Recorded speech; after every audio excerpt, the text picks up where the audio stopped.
ወይ ጥያቄ ነበረኝ ግን አትመልስም። አሁን እኮ ብዙ ነገር ልጠይቅ ነው የሚሻለው። ብዙ እኮ አትጠየቁም? እስልምና ሃይማኖት ነው አይደል ጀማል? ልጠይቅ ነበር የገባሁት እኮ። ችግር የለውም ጠይቃለህ። እስልምና ውብ ሃይማኖት ነው አይደል? በጣም ውብ ነው እንጂ ያው በቃ ለጥያቄዎች ሁሉ መልስ አለው። መጠየቅ አልችልም እኔ?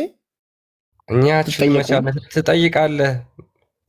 እኔ አሁን ቀላል ጥያቄ እኮ እኔ አሁን እኮ ማስረጃ አላልኩም እኮ በጣም ከዛ በኋላ ትጠይቀኛለህ። እኔ እንዴ ተመለስ ጀማል። አብዱት ሲገባል ወይ ሰላም ብያለሁ። መስገነው ሙስሊም ነህ? አልሐምዱሊላህ። መልካም። ሜቢ ጥያቄውን ሰምተዋል? አልሰማሁም፣ ይቅርታ ድገሙልኝ። ኦኬ። ቤት ውሻ ያለው ምን ይገጥመዋል? ቤት ውስጥ ውሻ ካለ መላኢካዎች ለመጠየቅ አንተን አይገቡም፣ ለመዘየር መላኢካዎች። ስለዚህ ውሻ ካለ ወደ አንተ አይመጡም፣ ሴቷ ጋም ወንዱ ጋም አይመጡም ማለት ነው። የለም የአንተን ስራ ነኪርና ሙንከር የሚባሉ መላኢካዎች አሉ። በጎ ስራና መጥፎ ስራ የሚጽፉ በቀኝና በግራ ተጠደፉልኝ ረቂቡን አቲድ ነው አላህ በቁርአን እንዳላቸው። ከእነሱ ውጭ ያሉ ለመጠየቅ ሙስሊሞችን ለመጠየቅ ይመጣሉ መላኢካዎች። እና እነሱ ውሻ ከተፈታ አይገቡም፣ ከታሰረ ግን ይገባሉ። ዘጅሩ ምናምን ዱዓ አድርገው ምናምን ለዛ ለአላህ ባሪያ ሄዳሉ፣ ምህረትን ለመነው ምናምን ነገር ማለት ነው ለዛ ለፈጣሪ ባሪያ። ስለዚህ ከመላእክም ይለያሉ ማለት ነው፣ ይለያያሉ ማለት ነው። የስራ ምድብ አላቸው። ለምሳሌ ሚካኤል ዝናብ ያዘንባል በፈጣሪ ትእዛዝ፣ ጅብሪል ገብርኤል መልእክት ያደርሳል።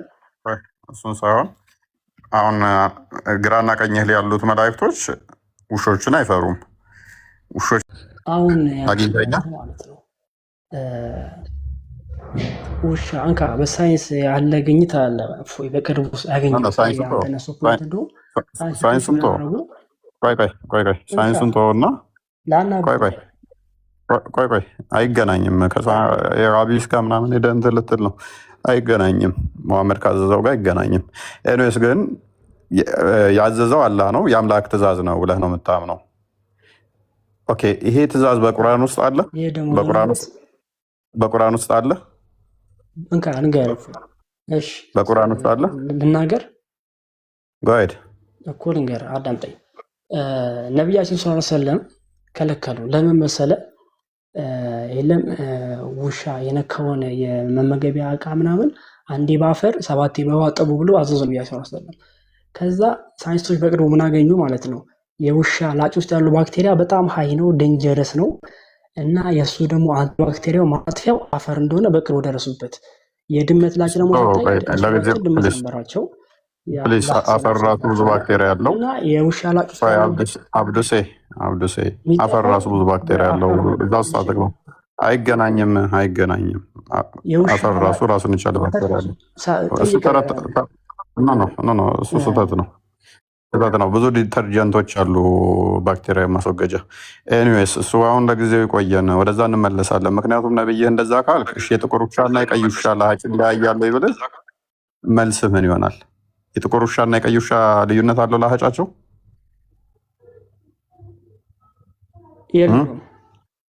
በቃ ከሌለው ነብዬ ይመታል ማለት ነው። እዚህ ጋር ነብዬ ይመታል። ስለዚህ እዛ ውስጥ አትግባ። ነብዬ ላይ ይተውታል። ጥቁር ብቻ ብሎ ኦኬ ትፈልገዋለህ። ስለዚህ ስህተት እንደሆነ አፊርም ታደርጋለህ። እርግጠኛ ነው? አምጦና ሀዲሱን ከመጽሐፍ ላይ ከዛ አስነበበኝ። የጉግሉን ትራንስሌሽን ምናምን ነገር ኬዝ አይደለም። ምክንያቱም ቋንቋው ይለያያል። ይቃል አረብኛ ችግር የለም። አረብኛ ትችላለህ? አረብኛ ትችላለህ? በቃ አረብኛውን ክፈትለት። አቡ ዳውድ 28:45 ላይ አነባለሁ፣ ጽፋለሁ። ቆንጆ። አቡ ዳውድ ላይ ያለውን አንዴ ክፈተው። ቆይ ከአቡ ዳውድ ልጅ እና ምን ኢቨን የእንትና የሰውነት ሰው ራሱ 10% ባክቴሪያ አለው፣ ካለዛ ባክቴሪያ መኖር አይቻልም የሚል ሳይንሳዊ የለም አካዳሚክ ባክቴሪያማ እኮ ጠቃሚ እኮ አለ በአንጀት ሲጀመር አለ ባክቴሪያ እኮ መኖር አችልም እኮ ኤቭሪቲንግ እኮ ባክቴሪያ ከሌለ መዋች ነህ አንተ ራስህ። ባክቴሪያ ዳይጀስቲቭ ሲስተም ላይ ራሱ ወሳኝ ነገር ነው። ግን ባክቴሪያ ምንድነው እሱ በሁለት ይከፈላሉ። ጎጂ ባክቴሪያ እንዳለ ሁሉ ጠቃሚ ባክቴሪያ እንዳለ ደግሞ ማወቅ ያለብህ። ያ ማለት ግን አንተ የምታመጣውን ይገባኛል። አሁን ከባክቴሪያ አንጻር ከሆነ ድመትን ባክቴሪያ ያላት፣ የሰው ልጅ አፉ ባክቴሪያ ያለው፣ እንትኑ ለሀጩ የሰው ልጅን ባክቴሪያ ያለው የሰው የለውም ነው ብለህ የሰው ለሀጭ ባክቴሪያ የለውም ብለህ የውሻ በጣም ለበሽታ አጋልጦ የሚገል አይነት ነው። አፈር ደግሞ ያንን ይገለዋል። እንመጣለን እሱ ላይ 6 በዋጠቡ ሲል ቆይ አዳምጠኛ እንደ እና የድመት ደግሞ የለም ከባክቴሪያ የነፃ ነው። ባክቴሪያው ምራቋ ላይ ባክቴሪያ የሚባል ነገር የለም። በማይክሮስኮፕ ወዘተረፈ አጥንተው ነው የደረሱበት ማለት ነው። እና የግኝት የሀዲሱን ሰሂህነት እስልምና በጣም ርቅቅ ያለ እምነት እንደሆነ የሚያሳይ ነው። ይዘው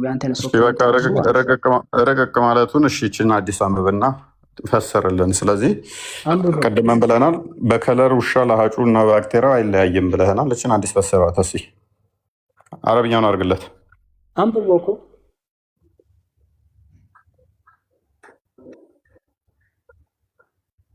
እንቀጥል። አንብቦ ግዘኛው ተረግሞ እንዴ አረብኛ መጽሐፍም ማንበብ እንችላለሁ ስላልክ ራስ ብፈስርልን ይሻላል። እኛ እንትን ከምንል ማውረቱ ላይ የለም ፐርፌክት አይደለሁም። አንብበና መጽሐፍ ላይ ነው የምችለው። አንብበህ ተርጉመው ለአንብብ ብለህ ትተረጉመዋለህ። ማንበብና መጽሐፍ ከቻልክ እንዴት ነው እሱ? ማንበብ ትችላለህ፣ መጽሐፍ ትችላለህ። ምኑን ነው ታዲያ? እሺ ትርጉሙን ነው የማትችለው?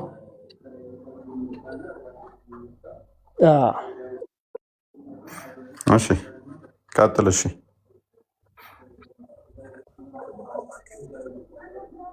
እስቲ እንግሊዝኛውን እስኪ አንብቦና ትራንስሌት ለማድረግ ስል እሞክራለሁ። እሱ ቀላል ነው። ስለዚህ አረብኛውን አችልም። ሐደሰና ሙሐመድ ለአንብብ ብላችሁ ሞክሩት። ሐደሰና ሙሐመድ የዚድ ሐደሰና ዩኑስ አኒል ሐሰኒ አን አብዱላህ ኢብኑ ሙጊፋ ወያለ ቀጥራ በእንግሊዝኛውን አድርጎና ትሞክረዋለህ። እሺ አንዴ ዝቅ አድርገው ክርስቲያን። እሺ እንግሊዝኛውን አንብብልን። እሺ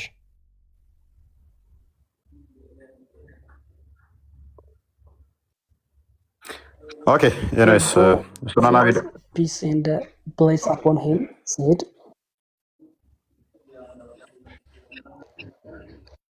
were dog not a special of a creature I should comment that they all that killed but kill every pure black one. እሺ ቀጥል። ምን ይላል?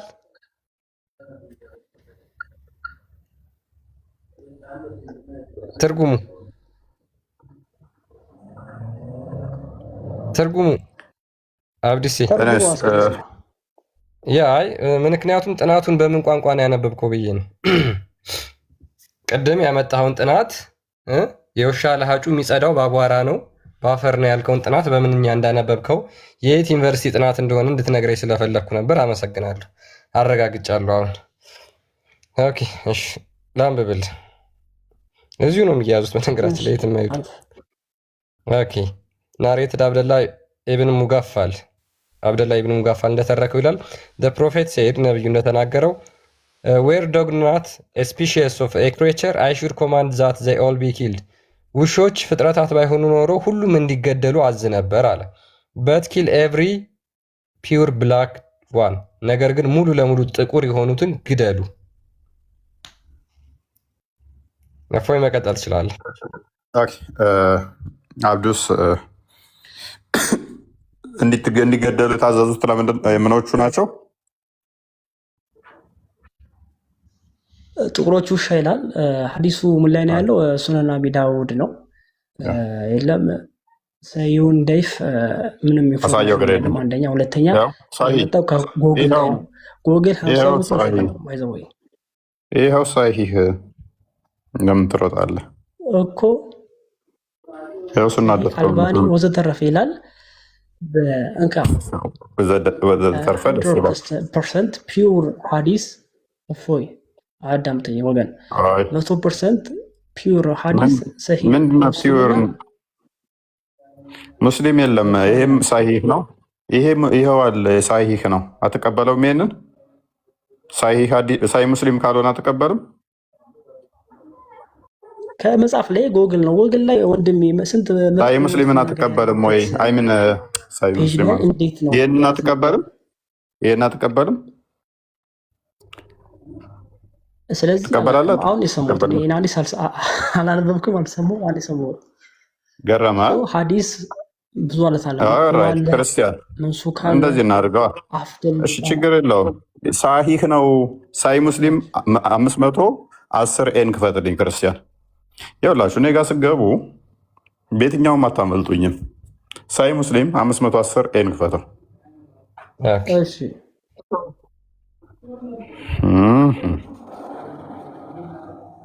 ኦኬ ሜቢ ያው ስለማችል ለአንብብለት መሰለኝ። እፎ አይደል አንብብና ተርጉምለት። ይሄ ደግሞ ሳሂህ ሙስሊም 510 መረጃዎቹን እያስካብዱሽ ይጠቅማል። እሺ ሰምተው ማታቅ ከሆነ ማለት ነው። ኦኬ አቡ ዳህር ሪፖርትድ አቡ ዳህር እንደተረከው the messenger of Allah said ኦኬ አቡ ዳህር እንደተረከው ያለ መልእክተኛ እንደዚህ አለ when anyone of you stands for prayer and there is a ደግሞ ትስቃለህ። Okay, when anyone of you stands for prayer and there is Okay, አቡ ዳር የሚባል ሰሃባ አታውቅም? በአቡ ዳር የሳቀው በጣም ብዙ ቦታ አለ። እሺ ቀጥል። ብዙ ናቸው። ከ100,000 በላይ ሰሃባ አለና ማለት እሺ ቀጥል። ሰሞኑ ነው አዳምጠሽ አረብኛውን እስኪ አድርገው። ተከታዮቹ ራሱ 100,000 ይሆናሉ እንዴ? በጊዜው ክርስቲያን 100,000 ይሆናሉ ተከታዮቹ ራሱ ክርስቲያን 100,000 ተከታይ ሰሃባ ነበር። እሱን ያየ ያምን ነበር። ሌላውን ተወና ማለት አሁን ደግሞ 2 ቢሊየን ነን። ይገርማል። 2 ቢሊየን ማለት ነው። ማልሚው ታረጋግጣለህ። አንድ ሰው የሚከተለው አቶ 10 አይሁድ እንኳን የሚከተለው አቶ ነበር ግን በጊዜው አንብብላው ነው። ይሄ ደግሞ ሳሂህ ሙስሊም ላይ ነው እያለው። እሺ አቡ ዳር እንደተረከው ያለ መልእክተኛ ኧረ እባክህ የመሃይምነት ጌጥ የሆነባቸው ሰዎች አንድ የሚሉት አድርግ እስኪ when anyone of you stands for prayer and there is a thing before him equal to the back of the saddle that covers him and in case there is not before him unequal the back of the saddle his prayer would be cut off by passing an ass woman and a black dog ምን ይላል? ለሰላት በቆማችሁ ጊዜ ከፊት ለፊታችሁ የፈረስ ኮርቻ አይነት ነገር ከሌለ በፊት ለፊታችሁ በሚያልፉ በሶስት ነገሮች ጸሎታችሁ ወይም ደግሞ ሰላታችሁ ይቋረጣል ይላል። የመጀመሪያው አህያ ሲያልፍ ይቋረጣል። ሁለተኛው ሴት ልጅ ስታልፍ ይቋረጣል። ሶስተኛ ጥቁር ውሻ ሲያልፍ ይቋረጣል። በእነዚህ በሶስቱ ሰላታችሁ ይቋረጣል ይላል። I said Oh Abu Dar, what feature is there in a black dog which is distinguished from the red dog and the yellow dog? አቡ ዳር ሆይ ከቢጫ ዶግና ከቢጫ ውሻና ከቀይ ውሻ ጥቁር ውሻ ለምን ተለየ ብሎ ይጠይቀዋል። He said, Oh son of my brother, የወንድሜ ልጅ ሆይ I asked the messenger of Allah. እኔም ይህን ጥያቄ ጠይቄው ነበር as you are asking me. And he said, እሱም እንደዚህ አለኝ The black dog is a devil. ምክንያቱም ጥቁር ውሻ ሰይጣን ስለሆነ በሰይጣን ጥቁር ውሻ ራሱ ሰይጣን ስለሆነ ብሎ ተናገረ። አሁን እፎይ ቀጥልና ጥያቄውን ይመልስ። አብዲስ አሁን ማይክን አንሳው።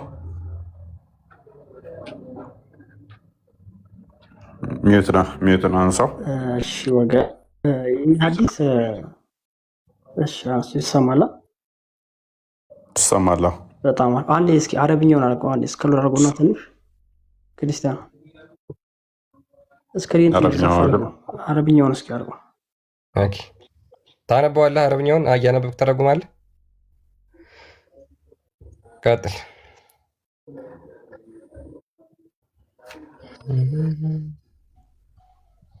ምን ያለ መሰለ ሐደሰና አቡበክር ኢብኑ አቢ አቡበከር እኮ ያወራው አንተ ደግሞ ያልከው ቀጥል ችግር የለውም ቀጥል እኮ ቀጥል ሙሉ ናሬሽን ተረካውን አምጥ እሱ ችግር የለውም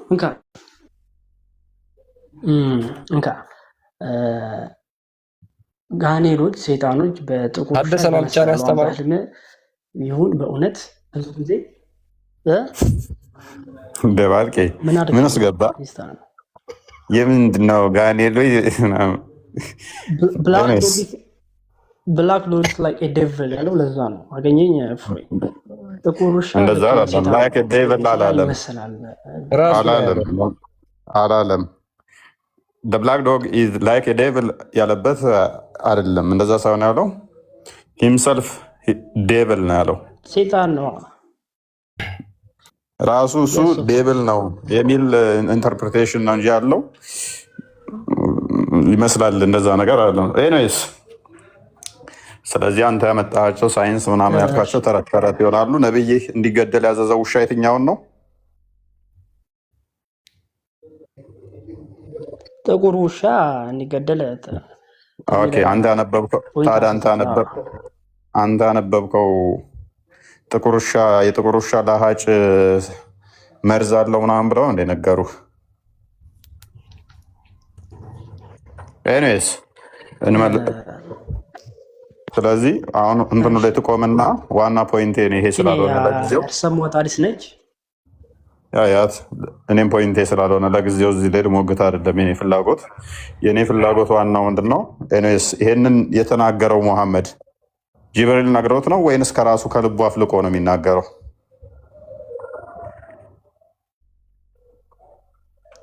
وما ينطق عن الهوى إن هو إلا وحي يوحى من القرآن ያለ እሱ ከደመ ነፍስ ሲወራም እነሆ እሱ መለኮታዊ ራእይ መጥቶለት ነው እንጂ ምን ያለ ኦኬ ስለዚህ ራእይ ነው ማለት ነው ስለዚህ ከወይ ካልሆነ ከራሱ ያወራም ማለት ነው ስለዚህ ወይ ነው ማለት ነው ኦኬ ስለዚህ ይሄ ክፍል አሁን ያላ ቃል ነው ማለት እንችላለን ሐዲስ የና ነብያችን ቃል ነው የነብይ ቃል ከአላህ ተላልፎላቸው የተናገሩት ነው ስለዚህ ይሄ ያላ ቃል ነው ማለት ነው ይሄ ያላ ቃል ነው ማለት ነው ያላ ቃል ነው ማለት ነው የአላህ ቃል ቁርአን ነው አንበሰው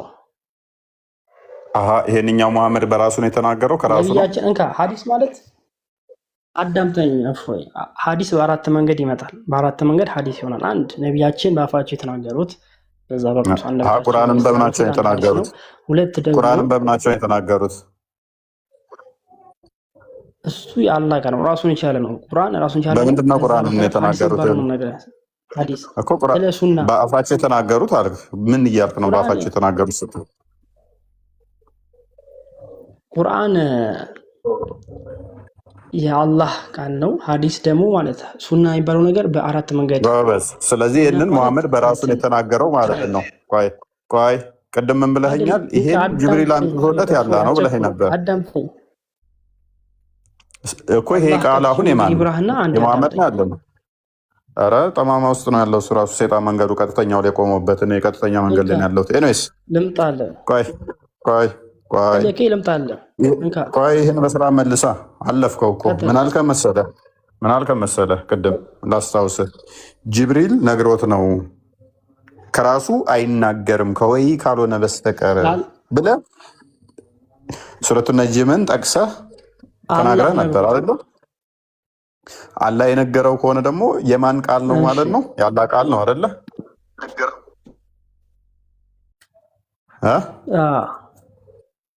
ያላ ቃል ነው አሁን ደግሞ አዎ ትለኛለህ መልሰህ ደግሞ አይደለም ትለኛለህ ስለዚህ ይሄ ያላ ቃል ነው ማለት ነው ያላ ትእዛዝ አላህ ለሙሐመድ በጅብሪል አማካኝነት የተናገረው ማለት ነው።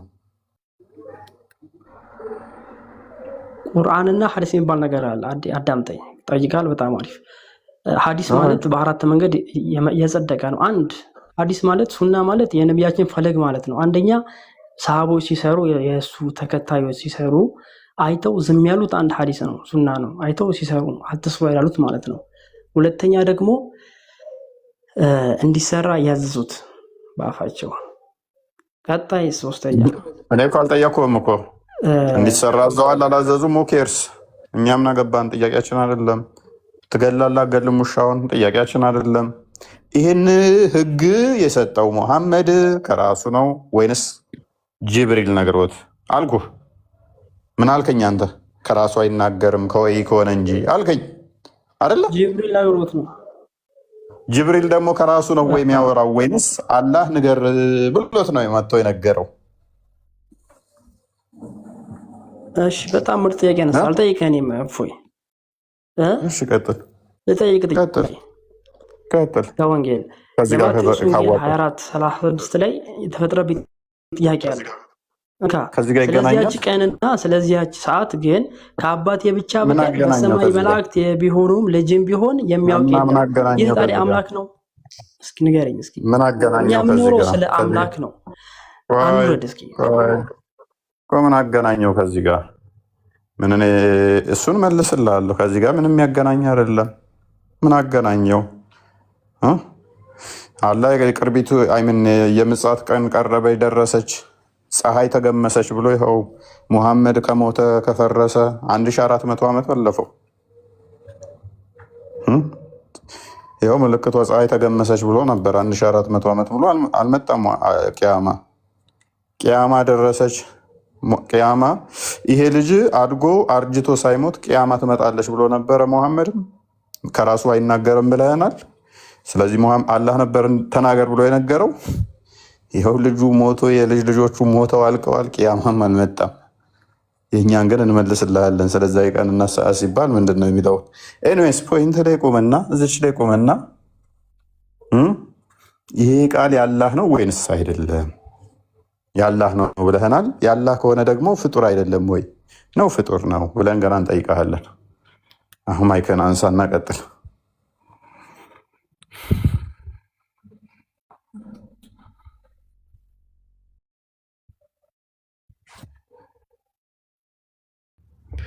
አብዱስ ይቀጥል።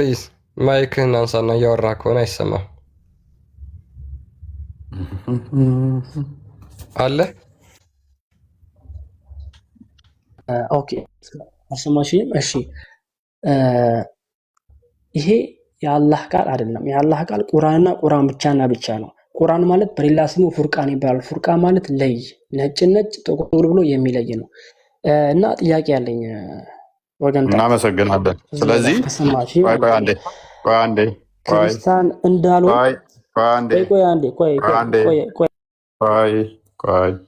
ስለዚህ አላህ ቃል ካልሆነ ወይኔ ጅብሪል ቃል ነው ወይንም የሙሐመድ ነው። ዝም ብሎ ካዳ ውሾች ጅብሪል አይገባም ምናምን ብሎ የነገረው ሙሐመድ ነው ማለት ነው። ስለዚህ ከልብ ወለድ ነው የሚያወራው ማለት ነው። አላህ ካልሆነ የነገረው እና ይሄ መመሪያ የሰጠን ሰዎች ምን አለ? ውሻ ካላችሁ በየቀኑ መልካም ስራችሁ 2 ይቀነስባችኋል ብሏል። ፈጣሪ መልካም ነገራችሁን በየቀኑ ይቀንስባችኋል። 2 ነገር እንደሚቀንስ ተናግሯል። የምትሸለሙትንም አለ። እንደዛ ሚል የለም። እንደዛ ሚል የለም። ያነበብኩ መሰለኝ። እንደዛ የለም። አታምኑም እንዴ? እንደዛ የለም። ሀዲሱ ከኪስ ረዋው ኢብሊስ ይባል ነገር አለ። ሀዲሱ ከኪስ ረዋው ኢብሊስና ሳጥናኤል የዘገበውን ዘገባ ከጉግል የጎተታችሁ እዚህ አምጣችሁ ታደናጉ። ጥያቄ አለኝ ከወንጌል አይዞህ ላሳይህ። ሳይ ሙስሊም 1574 ኤን ክፈትልኝ። እፎይ ጋር እኮ ነው የምታወራው። ከምተነፍሳት ውጭ ያለ ማስረጃ አላወራም። አይዞህ ከሳይ ሙስሊም ልስጥህ።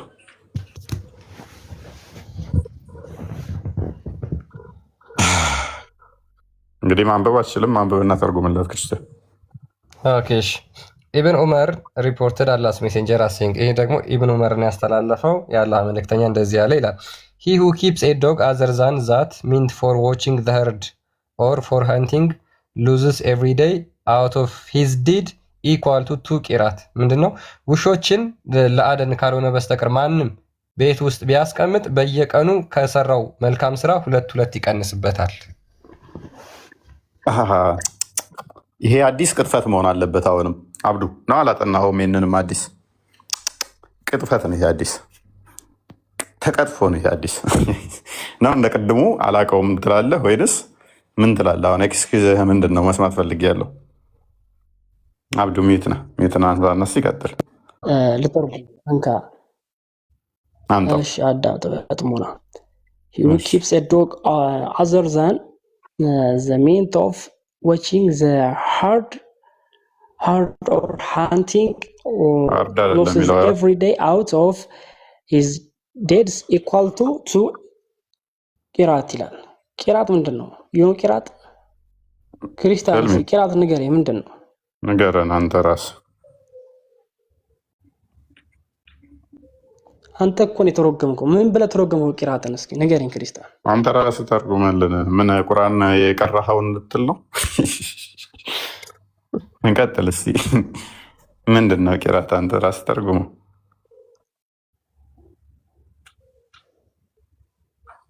ተርጉም እስኪ። አንተ እኮ ነው አዲሱና የቂራት ትርጉም ነገረኝና እነግርሃለሁ። ክርስቲያን በቃ እናቀም። አንተ አፍርቶ እስኪ እንዲህ አንተ ራስህ ተርጉመልን። የቀን ስራ ግማሽ ምናምን አንተ ራስህ ተርጉመልን። አንተ ነው ያመጣው እኮ። እኛማ ተናገርን ጨረስን እኮ። አሁን አንተ ደግሞ ቀጥል። ምን ብለህ አጣመኑ የፈሰርኩ አንተ ተርጉም እስኪ። አንተ ጥሩ አንተ አቃናና ተርጉም። ከኛ የተሻለ አንተ ተርጉም እስኪ። የተሻለ ትርጉም ካገኘህበት ቀጥል። እስማማለሁ። እኔ በምን ተረጉመውን እስማማለሁ። አንተ ምንም ብለህ ተርጉም እስማማለሁ። ቀጥል። ምንድን ነው ያለው? የፈለግከውን በትርጉም እስማማለሁ። ትንሽ ጠብቁኝ። ትራንስሌት ላድርገው። ዲድ ማለት ምን ማለት ነው ግን? አሳያት እስኪ። እሱን እንትን አድርገና ሂዝ ዲድስ የሚለውን እንትን በለስ። ትርጓሜ ምን ነበረች እሷ?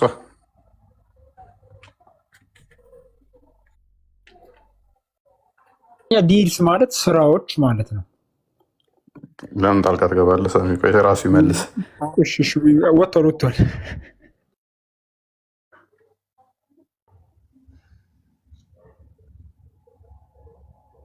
አብዱስ የተመለስ እባክህ። ጉግል ትራንስሌት እያደረገ ነው ሄዶ።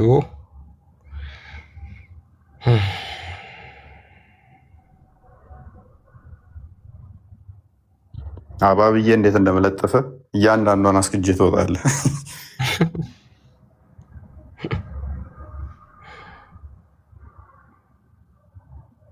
ወጣ ሳይክል ወጣ።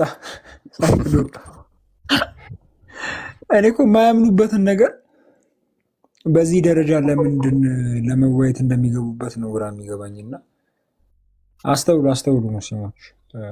እና ምናልባት ሌላ ሙስሊም ካለ ከገባ እናወራለን። ለማስታወስ ያለው አሁን ቅድም ያልኳችሁ ቪዲዮ አለ ለኡስታዙ የሰጠነው መልስ ገና 254 ቪዲዮ ነው ያለው። ገና 254 ቪዲዮ ነው ያለው። አሁን ገብታችሁ ከፒን ከተደረጉት ቪዲዮዎች በኋላ እስከ መቼ ውሸት የሚል ቪዲዮ በዮሐንስ 1:1 ዙሪያ ለኡስታዙ የተሰጠ ምላሽ ይላል። እስከ መቼ ውሸት ፒን ከተደረጉ ቪዲዮዎች በኋላ የመጀመሪያው ቪዲዮ ነው እና የኔ አካውንት ላይ ነው። አይዚያ ፎርቴታ ፕሮጀክትስ የሚለው የኔ አካውንት ላይ ነው።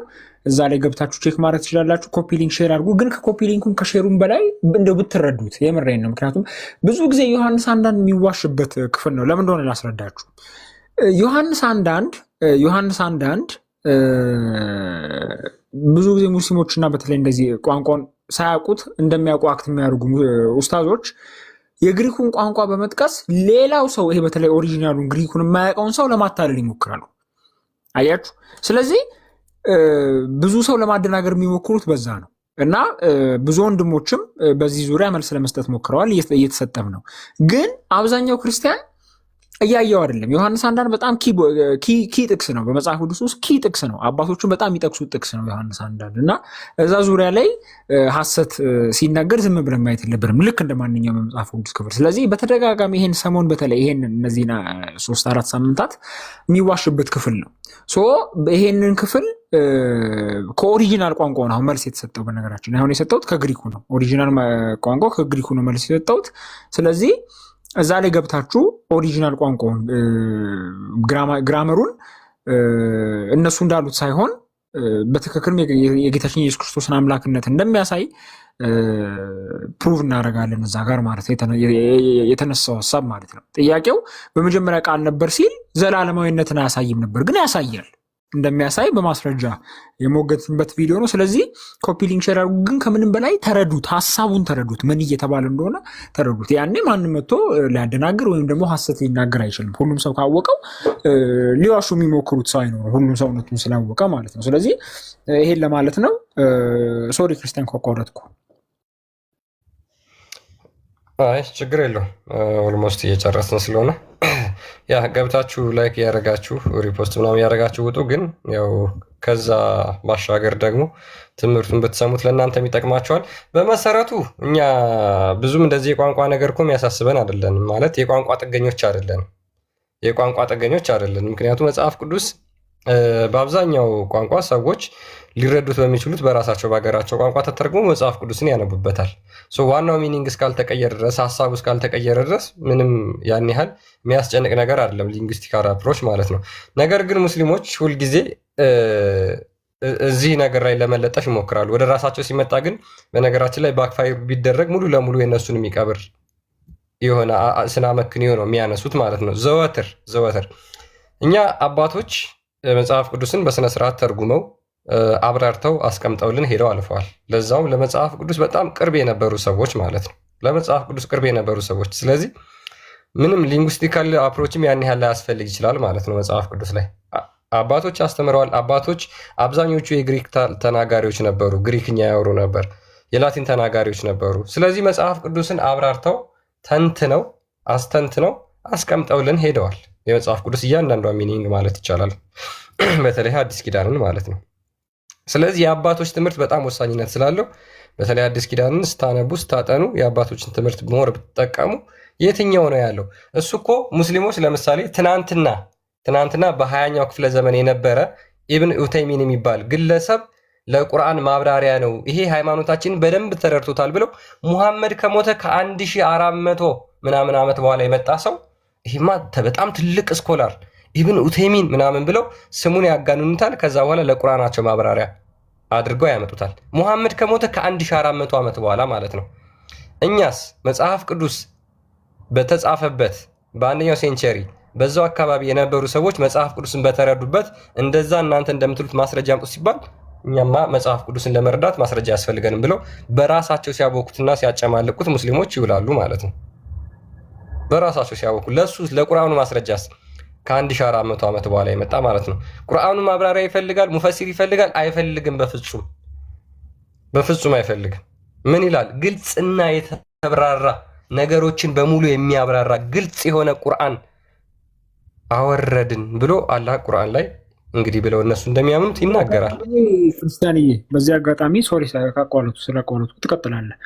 በዮሐንስ 1 ዙሪያ ላይ ፎርማል ዲቤት ይሄ ዝም ብሎ መጫጫህ ደግሞ ዝም ብሎ መነታረክ አይደለም። ጊዜ ተይዞ በኮሆስት ተገብቶ ወይ ደግሞ ገለልተኛ ቤት በዮሐንስ 1 ዙሪያ ላይ ፎርማል ዲቤት ማድረግ እፈልጋለሁ። በተለይ በግሪኩ በኦሪጂናል ቋንቋው በዮሐንስ 1 ላይ ፎርማል ዲቤት አደርጋለሁ የሚል ሙስሊም ካለ በስርዓት ያለ ጭቅጭቅ፣ ያለ ንትርክ፣ ያለ መጫጫህ ፎርማል የሆነ ውይይት ለማድረግ ዝግጁ ነኝ። እግዚአብሔር በረዳን መጠን ወንድሞችም አቅርበዋል። ይኸው እኔም እያቀረብኩ ነው። በዚህ ጉዳይ ላይ መወያየት የሚፈልግ ሙስሊም ካለ በዮሐንስ 1 ኦሪጂናል ቋንቋን ተንተርሶ መወያየት የሚፈልግ ሙስሊም ካለ ይኸው ፎርማል ዲቤት እናቀርባለን። ምክንያቱም ለመሰላችሁ እንደዚህ የሚለው በተደጋጋሚ ጥሪ እየቀረበ ነው። የምታውቋቸው ወንድሞች እዚህ ጥሪ እያቀረቡ ነው። ማንም እየተቀበለ አይደለም። ግን ይፋዊ የሆነ የውይይት ጥሪ ማንም ባይቀበልም ስቲል እየተዋሸበት ነው እዛ ክፍል ላይ። አያችሁ። ምክንያቱም ብዙ አንደኛ እያንዳንዱ መጽሐፍ ቅዱስ ኦብቪየስሊ የዶግማ መሰረት ነው። ይሄ ደግሞ ክሊርሊ የክርስቶስ ኢየሱስ አምላክነት ከሚናገሩ የመጽሐፍ ቅዱስ ክፍሎች አንዱ ይሄ ነው፣ ክሊርሊ ነው።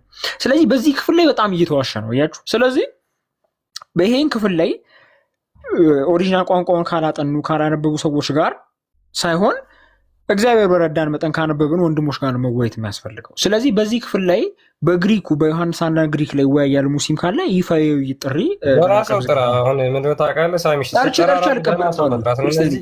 ዝም ብለው ውር ውር የሚሉትን ቲክቶክ ላይ አይደለም። እነሱ እዛ የተሰጣቻቸው በቢጫና በቀይ የተሰጣቸው አጤሬር አሉ። እሱን ተቀባብ አይመጡም።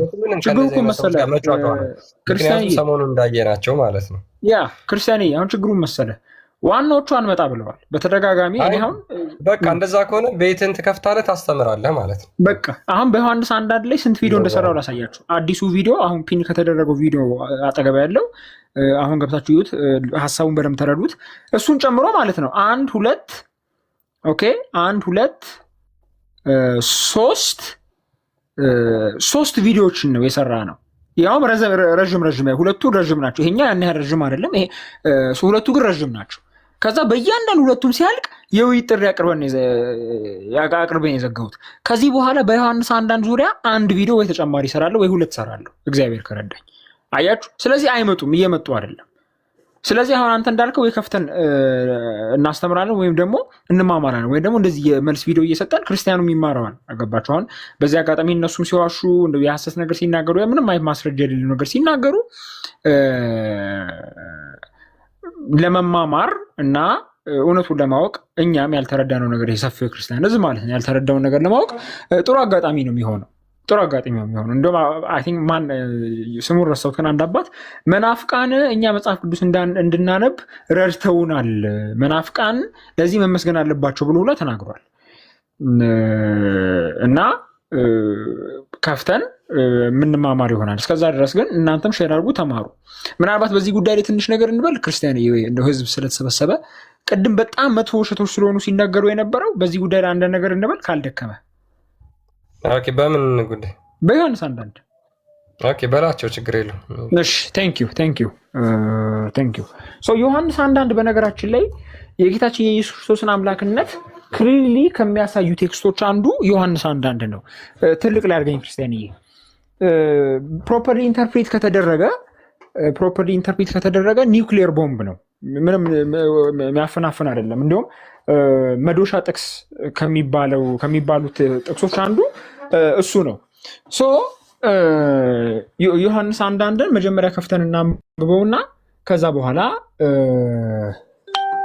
የግሪኩን ሰዋሰው ተነስቼ 2 ነገር ላችሁና ከዛ በኋላ እናበቃለን ማለት ነው። አይ ቲንክ ክርስቲያንም ደክሞታል መሰለኝ። ሲዋሹ የነበሩትን ውሸቶች እንመለከታለን። ሰው ዮሐንስ አንዳንድ እንደዚህ ይላል፣ በመጀመሪያ ቃል ነበረ፣ ቃልም በእግዚአብሔር ዘንድ ነበረ፣ ቃልም እግዚአብሔር ነበር ይላል። በመጀመሪያ ቃል ነበር፣ ቃልም በእግዚአብሔር ዘንድ ነበር፣ ቃልም እግዚአብሔር ነበር። አሁን ግሪኩን ስትመለከቱት አሳያችኋለሁ፣ ችግር የለም። ይሄ በጣም ውስብስብ ቢመስላችሁ አይደለም፣ እየተረጎምን እንሄዳለን። በዮሐንስ አንዳንድ ላይ ግሪኩን ስትመለከቱት የሚለው ነገር አለ። ኤናርኪ ኤን ሆሎጎስ ካይሆሎጎስ ኤን ፕሮስቶንቴዮን ካይቴዎስ ኤን ሆሎጎስ ይላል። ካይቴዎስ ኤን ሆሎጎስ። ቴዎስ የምትለው ቃል አምላክ ወይ ደግሞ እግዚአብሔር ማለት ነው። ዘ የሚለው ቃል የለውም። ካይሆቴዎስ አይልም፣ ካይቴዎስ ነው የሚለው። ዘ የሚለው ቃል የለውም። ካይቴዎስ ኤን ሆሎጎስ ቃልም እግዚአብሔር ነበረ ማለት ነው የሚለው። አሁን እዚህ ግራማቲካል ኮንስትራክሽኑን ካያችሁት ቴዎስ የሚለው ቃል ከፊት ለፊቱ ዴፊኒት አርቲክል የለውም። ልክ እዚህ ጋር ኦዋ እቺ ኦ የምትመስለዋ ቃል ሆ ተብላ ነው የምትነበበው። ሆሎጎስ ዘ ዴፊኒት አርቲክል ናት። ቴዎስ ፊት ለፊት የለችም። ሶ ኢንዴፊኒት ነው፣ ዴፊኒት አርቲክል የለውም ማለት ነው።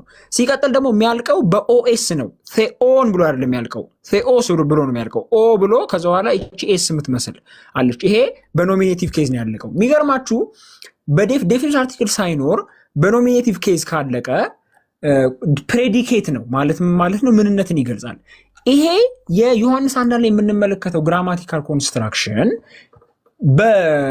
በብሉይ ኪዳን እግዚአብሔር አምላክ መሆኑን ለመግለጽ ጥቅም ላይ ያለ ኮንስትራክሽን ነው። የቱ ጋር? መዝሙር 118:27 መዝሙር 118:27 ላይ ምን እንደሚል ተመልከቱ። መዝሙር 118:27 እግዚአብሔር አምላክ ነው። ተመልከቱ፣ እግዚአብሔር አምላክ ነው። እዛ ጋር ምንድን ነበር የሚለው ዮሐንስ አንዳንድ ላይ ቃል እግዚአብሔር ነበር አይደለም የሚለው። ከዛ ጋር ተመሳሳይ በሆነ መልኩ እግዚአብሔር ምንድነው ይላል? አምላክ ነው ይላል። አያችሁ? ሶ እዚህ ጋር እግዚአብሔር የሚለው ያህዌ ነው። ከዛ ያህዌ ምንድነው በምንነት ረገድ ያህዌ ምንድነው የሚለው ሲል አምላክ ነው አለ። አሁን መዝሙር 118:27ን በግሪኩ ላሳያችሁ።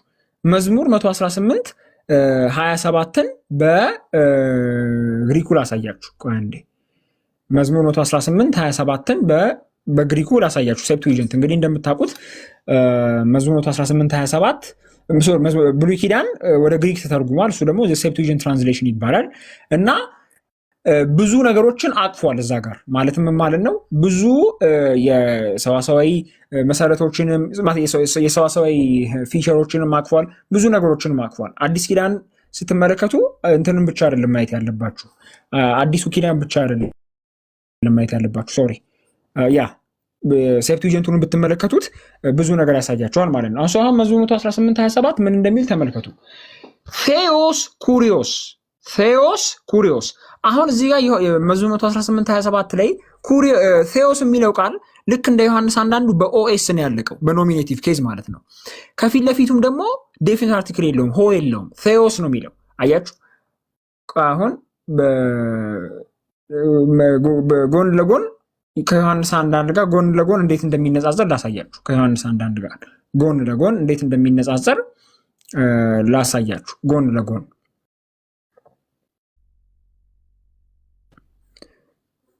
አንዴ ዮሐንስ አንዳንድ ጋር እንዴት እንደሚነጻጸር ከግሪኩ ጎን ለጎን ላሳያችሁ።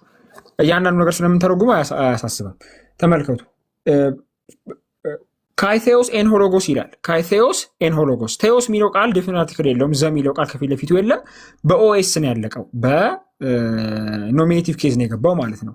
ልክ እንዲሁ መዝሙር 118:27 ላይም ቴዎስ ብሎ ዴፊኒት አርቲክል የለውም። ፕላስ ደግሞ በኖሚኔቲቭ ኬዝ ነው ያለቀው። ቴዎስ ብሎ ነው ያለቀው። ከፊት ለፊቱም ዴፊኒት አርቲክል የለውም። ዘ ልክ እንደ ዮሐንስ አንዳንድ። ምን ማለት ነው ይሄ? ምን ማለት ነው? ዮሐንስ አንዳንድ ላይ ቃልም እግዚአብሔር ነበር የተባለበት ሰዋሰዋዊ አወቃቀር መዝሙር 118:27 ላይ እግዚአብሔር አምላክ የተባለበት አወቃቀር ነው። መዝሙር 118:27 ላይ እግዚአብሔር አምላክ ነው ይላል። መዝሙር 118:27 በዚያ ወይ ነው ቃልም እግዚአብሔር ነበር የተባለው ዮሐንስ አንዳንድ ላይ ማለት ነው። በዚያ ወይ ነው። ስለዚህ ምንም መፈናፈኛ የለውም። ምንም አይነት ዮሐንስ አንዳንድ መፈናፈኛ አይሰጥም። መዝሙር 118:27 ላይ እግዚአብሔር አምላክ በተባለበት በዚያው መንገድ ነው ቃል እግዚአብሔር ወይም ደግሞ አምላክ መሆኑ የተገለጸው ማለት ነው። ሰዋሰዋቸው አንድ ነው። የመዝሙር 118ን ሴፕቱዊጀንቱንና የዮሐንስ አንዳንድ ግሪክን ስታዩት ማለት ነው። ስለዚህ ይሄ የመጀመሪያው ማስረጃ ነው ማለት ነው። ሁለተኛው ማስረጃ ቪዲዮ ላይም ለማየት የሞከርነው ነው። ዮሐንስ አንዳንድ ላይ ምን ይላል? በመጀመሪያ ቃል ነበር ይላል አይደለ? በመጀመሪያ ቃል ነበር ይላል። በመጀመሪያ ቃል ነበር፣ ቃልም በእግዚአብሔር ዘንድ ነበር፣ ቃልም እግዚአብሔር ነበር። በመጀመሪያ ቃል ነበር። አሁን እዚህ ጋር በመጀመሪያ የሚለው የግሪክ ቃል አርኬ የሚለው ነው። ኤንአርኪ ኤንሆሎጎስ አርኬ የሚለው ቃል ነው። አሁን ይሄ አርኬ የሚለው ቃል ዘላለማዊ ህልውና ሊያመለክት ይችላል። ዘላለማዊ ህልውና ሊያመለክት ይችላል በመጽሐፍ ቅዱስ ውስጥ። ለምሳሌ ይሄ ቪዲዮ ላይ ያነሳሁት ሀሳብ ነው፣ ግን እዚህ ጋርም ብዙ ሰው ስላለ ብናነሳውም ችግር የለም። ትንቢተ ኢሳይያስ ምዕራፍ 43 ቁጥር 11 ላይ እንደዚህ ይላል። ትንቢተ ኢሳይያስ ምዕራፍ 43 ቁጥር 13 ሶሪ ትንቢተ ኢሳይያስ ምዕራፍ 43 ቁጥር 13 ከጥንት ጀምሮ እኔ ነኝ፣ ከእጄም የሚያመልጥ የለም፣ እሰራለሁ፣ የሚከለክልስ ማን ነው ይላል። ከጥንት ጀምሮ እኔ ነኝ። ይሄን ተናጋሪው ማን ነው? እግዚአብሔር አምላክ ነው። ከላይ እኔ እግዚአብሔር ነኝ፣ ከኔ ሌላ የሚያድን የለም፣ ተናግሬያለሁ፣ አድኜማለሁ፣ አሳይቼማለሁ። በእናንተም ዘንድ ባዕድ አምላክ አልነበረም፣ ስለዚህ እናንተ ምስክሮቼ ናችሁ ይላል እግዚአብሔር። እኔም አምላክ ነኝ ካለ በኋላ ከጥንት ጀምሮ እኔ ነኝ፣ ከእጄም የሚያመልጥ የለም፣ እሰራለሁ፣ የሚከለክልስ ማን ነው ይላል። ከመቼ ጀምሮ? ከጥንት ጀምሬ ነበርኩ ይላል ማለት ነው። አሁን ይሄ ለምንድን ነው አስፈላጊ የሆነው ስትሉ እዚህ ጋር ዮሐንስ አንዳንድ ላይ ኤንአርኬ ኤንሆሎጎስ ነው የሚለው፣ አርኬ ነው የሚለው። በመጀመሪያ ቃል ነበር ሲል መጀመሪያ የሚለው ቃል አርኬ የሚለው ቃል ነው። መጀመሪያ የሚለው ቃል ኦኬ። አሁን መዝሙር 118:27 ላይ ላይ እግዚአብሔር መዝሙር ኢሳይያስ 43:13 ላይ ኢሳይያስ 43:13 ላይ እግዚአብሔር ከጥንት ጀምሮ የነበርኩ ብሏል። ግን ከጥንት ጀምሮ የነበርኩ ሲል የተጠቀመው ቃል የቱን ቃል ነው? ከጥንት ጀምሮ መኖሩን ሲገልጽ የተጠቀመው ቃል የቱን ቃል ነው ስንል ላሳያችሁ። ኤቲአፕ አርኪ ስካይ ኡኬስቲን ሆኡክ ሁኤክቶ ኬሮን እያለ ይቀጥላል። አርኬስ የሚለውን ቃል ነው የተጠቀመው። እዚች ጋር አርኬስ የምትለዋ ቃል አርኪስ የምትለው ቃል ዮሐንስ 1:1 ላይ ያለችው ቃል ናት። ተመልከቱ፣ ዮሐንስ 1:1 ላይ ያለችው ቃል ናት። እግዚአብሔር ትንቢተ ኢሳይያስ ምዕራፍ 43 ቁጥር 13 ላይ እግዚአብሔር ትንቢተ ኢሳይያስ ምዕራፍ 43 ቁጥር 13 ላይ ከጥንት ጀምሬ እኔ ነኝ ሲል ከጥንት ጀምሮ መኖሩን ሲገልጽ የተጠቀመው ቃል አርኬ የምትለዋን ቃል ነው። ስለዚህ አርኬ የሚለው ቃል እግዚአብሔር የራሱን ዘላለማዊ ህልውና ለመግለጽ ከዘላለም ጀምሮ መኖሩን ለመግለጽ የተጠቀመው ቃል ነው አርኬ የሚለው ቃል። አያችሁ አሁን ዮሐንስ 1:1 በመጀመሪያ ቃል ነበር፣ ቃልም በእግዚአብሔር ዘንድ ነበር፣ ቃልም እግዚአብሔር ነበር ሲል እግዚአብሔር አምላክ በተባለበት መንገድ እግዚአብሔር ከጥንት ከዘላለም ጀምሮ መኖሩ በተገለጸበት መንገድ ነው ቃልን እየገለጸ ያለው። እግዚአብሔር በብሉይ ኪዳን ከጥንት ጀምሮ መኖሩን በተገለጸበት በዚያው መንገድ ቃል ከጥንት ጀምሮ ወይ ደግሞ ከዘላለም ጀምሮ መኖሩን ገለጸ። በመጀመሪያ ቃል ነበር በማለት እግዚአብሔር አምላክ በተባለበት መንገድ መዝሙር 18:27 ላይ ቃልም አምላክ መሆኑን ገለጸ ማለት ነው። አያችሁ ግራማቲካል ኮንስትራክሽኑ የሚያሳየው ይሄንን ነው። ስለዚህ እዚህ ጋር እግዚአብሔር ኤቲአፕ አርኺ ሲል ከጥንት ጀምሮ መኖሩን ከጥንት ጀምሮ ነው ሲል ከጥንት ጀምሮ ከዘላለም ጀምሮ መኖሩን ጥቅም ላይ ለመግለጽ ጥቅም ላይ ያለው ቃል አርኬ የሚለው ቃል ነው። ይሄ አርኬ የሚለው ቃል ነው። አርኪስ የምትለው ቃል ናት። ይችኛዋ አርኪስ የምትለው ቃል ናት። ያው ራሱ ቃል ነው ዮሐንስ 1:1 ላይ ጥቅም ላይ ያለው ማለት ነው። ስለዚህ በመጀመሪያ ቃል ነበር ሲል ሐዋርያ ዮሐንስ እግዚአብሔር ከጥንት ከዘላለም ጀምሮ መኖሩን ለመግለጽ የተጠቀመው ራሱን አገላለጽ ነው ለቃል የተጠቀመው ወይም ደግሞ ለወልድ የተጠቀመው ማለት ነው። ስለዚህ ወልድ ዘላለማዊ ነው ማለት ነው። ወልድ ዘላለማዊ ነው። የመጨረሻ ሶስተኛ ነገር እላችሁና ከዛ በኋላ ጨርሳለሁ። እዛ ዮሐንስ 1:1 ላይ ምን ይላል? ምናልባት ጊዜ ስለሌለን እንጂ በደንብ ጠለቅ ብለን ማየት እንችል ነበር። እግዚአብሔርም ቃል ነበር ብለው መተርጎም አለበት ይላሉ። እሱ ራሱ ውሸት ነው። ምናልባት ሌላ ጊዜ እንወያየዋለን። እሱ ሌላ ጊዜ እናያለን። ችግር የለም። አሁን ጊዜ ስለሌለን ማለት ነው። እዚህ ግን ቀጥሎ ምን አለ ዮሐንስ 1:1 ላይ? በመጀመሪያ ቃል ነበር፣ ቃልም በእግዚአብሔር ዘንድ ነበር፣ ቃልም እግዚአብሔር ነበር ካለ በኋላ ይህ በመጀመሪያ በእግዚአብሔር ዘንድ ነበር ይልና ሁሉ በእርሱ ሆነ፣ ከሆነውም አንዳች እርሱ ያለ እርሱ አልሆነም ይላል። ሁሉ በእርሱ ሆነ፣ ከሆነውም እንኳ አንዳች ያለ እርሱ አልሆነም ይላል። አሁን የዚህ ግሪክ ግራማቲካል ኮንስትራክሽኑ ላሳያችሁ። የግሪኩን ላሳያችሁ። ዮሐንስ 1:3 ላይ ፓንታ ዲ አውቱ ኤጌኔቶ ካይ ሆሪስ አውቱ ኤጌኔቶ ኦዲ ኤን ሆ ጌጎኔን ይላል። አያችሁ ዲ አውቱ ሁሉ በእርሱ ሆነ። ፓንታ ዲ አውቱ በፈጣሪነትን አስመልክቶ ዲ አውቱ ነው የሚለው። ሁሉ በሱ ሆነ። ይሄ ለምንድን አስፈላጊ ሆነው ስትሉ የራሱን የእግዚአብሔርን ፈጣሪነት ለመግለጽ የገባ አገላለጽ ነው። ራሱ እግዚአብሔር አብ ፈጣሪ መሆኑን ለመግለጽ ጥቅም ላይ የዋለ አገላለጽ ነው ዲ አውቱ የሚለው። የቱ ጋር? ሮሜ 11:36 ምን እንደሚል ተመልከቱ። ሁሉ ከእርሱና በእርሱ ለእርሱም ነውና ለእርሱ ለዘላለም ክብር ይሁን አሜን ይላል። ስለ አብ ሲናገር ሁሉ ከእርሱ በእርሱ ለእርሱም ነውና ይላል። ኦኬ አሁን ይሄንን በግሪኩ ላሳያችሁ። ሮሜ 11:36 ከግሪኩ ላሳያችሁ። ሮሜ 11:36 ከግሪኩ ላሳያችሁ። ከዛ በኋላ እንዴት ከዮሐንስ 1:1 ጋር እንደሚገናኝ አይተን ምናልባት እንጨርሳለን። ችግር የለም። አሁን ይሄ ክሊር ሀሳቦች ስለሆኑ ይሄ ረቀቅ ወዳለው ነገር አልገባንም። ክሊር ሀሳቦችን ነው እያየን ያለ ነው። ሮሜ 11:36 እንደሚል ተመልከቱ። ሮሜ 11:36 በግሪኩም እንደሚል ላሳያችሁ።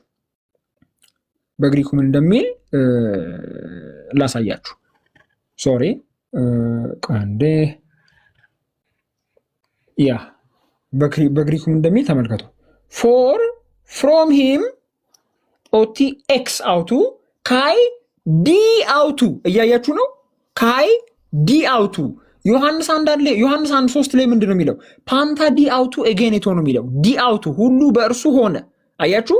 ሮሜ 11:36 ላይ ምንድን ነው የሚለው?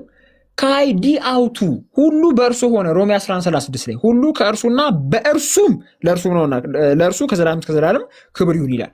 ሁሉ ከእርሱና በእርሱ ነው። ሁሉ በእርሱ ነውና የአብን ፈጣሪነት ሲገልጽ መጽሐፍ ቅዱስ ወይ ደግሞ ስለ አብ ፈጣሪነት መጽሐፍ ቅዱስ ሲናገር ሁሉ በእርሱ ሆነ ብሎ ነው። ሮሜ 11:36 ላይ ግሪኩም ዲ አውቱ ነው የሚለው። ካይ ዲ አውቱ። ዮሐንስ 1:3 ላይ ምንድነው የሚለው? ፓንታ ዲ አውቱ። በሌላ ቋንቋ ዮሐንስ 1:3 ላይ ሐዋርያው ዮሐንስ ሁሉ በእርሱ ሆነ ሲል በሌላው የመጽሐፍ ቅዱስ ክፍል ላይ የአብን ፈጣሪነት ለመግለጽ ጥቅም ላይ የዋለውን ራሱን ቃል ነው ለወልድ ያዋለው። ሮሜ 11:36 ላይ ዲአውቱ የሚለው ሁሉ በእርሱ ሆነ የሚለው አገላለጽ የአብን ፈጣሪነት ለማመልከት ጥቅም ላይ ውሏል። ሮሜ 11:36 ላይ ያንኑ አገላለጽ ነው ዮሐንስ 1:3 ላይ አፕላይ ያደረገው ማለት ዮሐንስ። ስለዚህ በሌላ ቋንቋ ዮሐንስ 1:3 ላይ ቃል ወይም ወልድ ዘላለማዊ እንደሆነ ፍጡር እንዳልሆነ ማለት ነው፣ ጅማሬ እንደሌለው ዘላለማዊ እንደሆነ እግዚአብሔር እንደሆነ በባህሪው አምላክ እንደሆነ እግዚአብሔር እንደሆነ ደግሞም የሁሉ ፈጣሪ እንደሆነ ተገልጿል። የሁሉ ፈጣሪ እንደሆነ ተገልጿል። ያ መገለጹ ብቻ አይደለም። እነዚህ ነገሮች ዘላለማዊ መሆኑን እግዚአብሔር መሆኑን ፈጣሪ መሆኑን ለመግለጽ ጥቅም ላይ የዋሉት አገላለጾች በሌላው ቦታ ላይ አብ ዘላለማዊ መሆኑን ለመግለጽ እግዚአብሔር ወይም አምላክ መሆኑን ለመግለጽ እና ፈጣሪ መሆኑን ለመግለጽ ጥቅም ላይ የዋሉት አገላለጾች ናቸው። ለወልድ ጥቅም ላይ የዋሉት እዚህ ጋር ዮሐንስ 1:1 ላይ ከመጀመሪያ ከጥንት ጀምሮ ወይ ደግሞ ዘላለማዊ መሆኑን ለመግለጽ ጥቅም ላይ የዋለው አገላለጽ ኢሳይያስ 43:13 ነው። ቃልም እግዚአብሔር ነበር ሲል እግዚአብሔር መሆኑን ለመግለጽ ጥቅም ላይ ያለው አገላለጽና ሰዋሰዋዊ አወቃቀር ግራማቲካል ኮንስትራክሽን መዝሙር 118:27 ላይ ያለው ሰዋሰዋዊ አወቃቀር ነው ወይም ደግሞ ግራማቲካል ኮንስትራክሽን ነው። ሁሉ በእርሱ ሆነ ብሎ ፈጣሪነቱን ለማመልከት ጥቅም ላይ ያለው አገላለጽ ደግሞ ሮሜ 11:36 ላይ የአብን ፈጣሪነት ለመግለጽ ጥቅም ላይ ያለው ግራማቲካል ኮንስትራክሽን እና አገላለጽ ነው፣ ሰዋሰዋዊ አወቃቀርና አገላለጽ ነው። ስለዚህ ዮሐንስ 1:1 ወልድ ዘላለማዊ መሆኑን ኢየሱስ ዘላለማዊ መሆኑን እግዚአብሔር መሆኑን እና ፈጣሪ መሆኑን የሁሉ ፈጣሪ መሆኑን ያሳያል። ምንም ያፈናፍን ነገር የለው ያሳያል። የመጨረሻ ነገር ብያችሁ ልጨርስ። አሁን እንትን ቃል ብዙዎቹ ንግግር ነው ይሏቸዋል። ቃል ንግግር ነው ይላቸዋል። ይሄ ግን ውሸት ነው። ዮሐንስ 1:1 ላይ ያለው ቃል ንግግር ሊሆን አይችልም። የስ ሌሎች ቦታዎች ላይ ቃል ንግግር ሆኖ ገብቷል። ቃሌን ስሙ ቃሌን አድምጡ ይላል። ዮሐንስ 1 ላይ ያለው ቃል ግን ንግግር አይደለም። በምን እናውቃለን? ይሄንን ቃልም እግዚአብሔር ነበር ተብሏል። አያችሁ፣ ቃልም እግዚአብሔር ነበር ተብሏል። ንግግር እግዚአብሔር ሊባል አይችልም። እኔ አሁን ለምሳሌ የምናገረው ቃል አለ፣ ትሰሙታላችሁ። የሚሰማ እኔ የምናገረው ቃል ነው። የኔ ቃል ንግግር አይባልም። አውድ አለው። በመጽሐፍ ቅዱስ ውስጥ ቃል ሲባል ሁለት አይነት ትርጉም በሁለት መንገድ ነው ቃል ጥቅም ላይ ያለው ወይ ደግሞ ቃል ሁለት ነገር ነው የሚያመለክተው፣ ንግግርንና ፐርሰንን ነው የሚያመለክተው። እዚህ ጋር ፐርሰንን ነው የሚያመለክተው እንጂ ንግግር ሊያመለክት አይችልም። ለምንድን? ቃልም እግዚአብሔር ነበር ተብሏል። ንግግር እግዚአብሔር ሊባል አይችልም ጋይስ። ቃል ፐርሰን መሆኑን የምናውቀው በምንድን ነው? እግዚአብሔር ነበረ ተብሏል። ንግግር ይሄ የሚነገር ንግግር እግዚአብሔር አይባልም። የሚነገር ንግግር ነው፣ ወይ ይሰማል ወይ ደግሞ ተናጋሪው ይናገረዋል እንጂ ንግግሩ እግዚአብሔር ነው አይባልም። ልክ ይሄ ንግግር ሰው ነው እንደማለት ነው። ይሄ ንግግር መልአክ ነው እንደማለት ነው። which is an absurdity። ስለዚህ እዚህ ጋር ቃል እየተባለ ያለው ማንነት ነው ማለት ነው። መለኮት የሆነ ማንነት፣ መለኮታዊ ማንነት ነው። ኦኬ፣ ለዛም ነው ራዕይ 19:13 ላይ ራዕይ 19:13 ላይ ስሙም የእግዚአብሔር ቃል ተብሏል ይላል። ስም ነው፣ ስሙም የእግዚአብሔር ቃል ነው። ስም ነው። ሶ ቃል የሚባል ስም አለ። የዛ ኦብቪየስሊ ያ ስም የአንድ ማንነት ስም ነው። ምክንያቱም ንግግር ስም ሊኖረው አይችልም። ራሱን የቻለ ማንነት ነው። ፐርሰን ነው ስም ሊኖረው የሚችለው። ያ ፐርሰን ደግሞ ምንድን ነው? እግዚአብሔር ነው። ለምን? ቃልም እግዚአብሔር ነበር ተብሏል። ስለዚህ ፐርሰን መሆኑን የምናውቀው አንደኛ እግዚአብሔር ተብሏል፣ ቃልም እግዚአብሔር ነበር ተብሏል። ንግግር እግዚአብሔር ነበር አይባልም። ሲቀጥል ስሙም የእግዚአብሔር ቃል ተብሏል ይላል። ንግግር ስም ሊኖረው አይችልም። ይሄ ንግግር ስሙ አይባልም። ራሱን የቻለ ማንነት ነው። ፐርሰን ነው ስም ሊኖረው የሚችለው። ስለዚህ ቃል ፐርሰን ነው ማለት ነው። ስለዚህ ምን አይነት ፐርሰን? ዲቫይን ፐርሰን፣ እግዚአብሔር ነበር የተባለ ፐርሰን፣ ሁሉም ፈጠር የተባለለት ፐርሰን ማለት ነው። ከዘላለም ጀምሮ በመጀመሪያ ነበር የተባለ ልክ እግዚአብሔር ከጥንት ጀምሮ ከዘላለም ጀምሮ ከመጀመሪያ ጀምሮ ነበርኩ ባለበት በዛው አውድ ማለት ነው። ስለዚህ ይሄን ለማለት ነው። ሰው ዮሐንስ 1:1 ምንም እንትን የለውም፣ ጥርጥር የለውም። የክርስቶስ ኢየሱስን አምላክነት ያለ ምንም ጥርጥር ያሳያል። ምናልባት ጊዜ ስለሌለን ጠለቅ ያለ ነገር ማየት አልቻልንም። ምናልባት ከዚህ በኋላ የሚነሱም ሌሎች የሐሰት ሙግቶች አሉ። እነሱን ለማፍረስ ጊዜ የለንም፣ ግን ሌላ ጊዜ ከፍተን እንመለከታቸዋለን። ወይ ደግሞ እኔና ክርስቲያን የሆነ ቀን ላይቭ እንገባበታለን። ይሄን ለማለት ነው። ቪዲዮን ኮፒ ሊንክ ሼር አድርጉ፣ ስሙት፣ ተረዱት እና ይሄን ለማለት ነው። ቴንኪው ክርስቲያን ተባረክ። እሺ ቴንኪው ሳሚሻ፣ እናመሰግናለን። ቆንጆ ትምህርት ነበረ። ገብታችሁ ሁላችሁም ቪዲዮን ሪፖስት ላይክ እያደረጋችሁለት መውጣት ትችላላችሁ። ያው ከዛ በላይ ደግሞ ትምህርቱ እናንተን በደንብ ተረዱትና ያው እነሱ የሚያደናግሩበት ብዙ መንገድ ስላለ ማለት ነው። ዞሮ ዞሮ ዋናው ሀሳቡን በደንብ ከተረዳችሁት በቂ ስለሆነ እናመሰግናለን። ሳሚሻ በቃ ሰላም ደሩላችሁ።